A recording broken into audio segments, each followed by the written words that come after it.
Kondisi kaki para biksu yang berjalan kaki berbulan-bulan dari Thailand.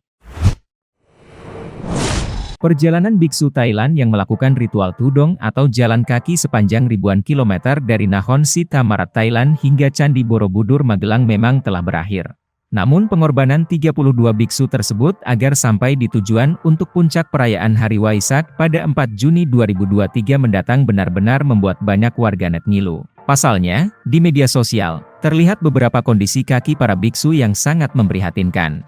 Kaki yang mereka gunakan untuk berjalan itu terlihat lecet hingga kulitnya tampak terkelupas. Bahkan, salah satu biksu terlihat membantu menjahit kulit kaki bisu lainnya, agar tidak semakin sakit saat digunakan untuk berjalan.